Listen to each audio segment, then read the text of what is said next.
A new poll finds student debt is a major barrier to home ownership for young people in the province. The survey from the Ontario Real Estate Association found over half of post-secondary graduates have incurred student debt or loans to finance their education. 53% are still paying them back. For more on this, we are joined by Tim Hudak, CEO of the Ontario Real Estate Association. Thank you so much for joining us, Tim. A very tough time, for the average person out there who's not a student to try and get into a home. But for these many of these students who are coming out of college, it's just further out of reach for them. I'm guessing you're not too surprised by this report. No, but it reinforces the risk that we have, Jamie. You said it well. We are in a deep affordability crisis when it comes to home ownership. The Canadian dream of having a place to call your home is slipping away.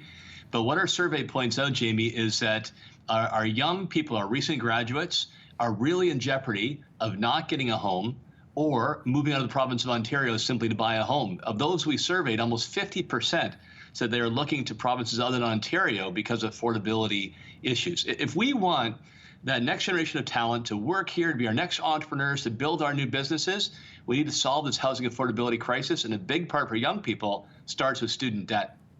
Ontario Realtors have proposed several recommendations to help address these issues. What are some of those recommendations? Yeah, you bet. I mean, nothing makes an Ontario realtor happier than when they can hand the keys over to somebody buying the first home. That's what we want to do. We're here to help. So here's some suggestions, Jamie, that we put on the table to help with the situation.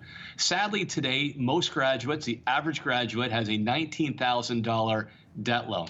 Those currently paying down their debt, about $15,000 in the next 5 years. So here's some solutions to help them simultaneously save for a home.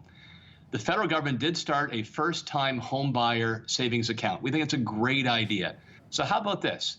If they dedicate money towards that fund and lock it down, dollar for dollar, their OSAP loan gets reduced. So they put $5,000 away for a down payment someday, knock $5,000 off their OSAT debt. That will be a big step forward. And number two, the province of Ontario could match what the federal government has done. Stop collecting interest on the student loans. That can help put more money back in the pockets of young people that they can save up to buy a place to call home. Is OREA satisfied with some of the recent policy announcements by the other levels of government and the province and the feds when it comes to addressing this issue, or do you think just a lot more needs to be done? We're making good progress. There's been some very good announcements. I could probably take up the rest of the segment on those. But we are seeing more focus, particularly from the province of Ontario and the Ford government, on getting more homes built faster that people can actually afford. The federal government's move to relieve GST on new rental construction, that's getting more apartments built. So good steps. But here's a point for today, Jamie.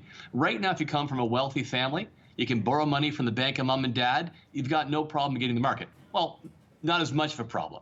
But if you're somebody who comes from a more middle-class background, you have student debt, that is the biggest obstacle. Young people today with student debt, they're delaying life decisions like getting married, moving out of the parents' basement, and buying a home. Good work on the supply side, but we need something to give a hand up to young people to help get them in the market when those new homes get built. Tim Hudak, CEO of the Ontario Real Estate Association. Great to chat with you. Thanks for joining us.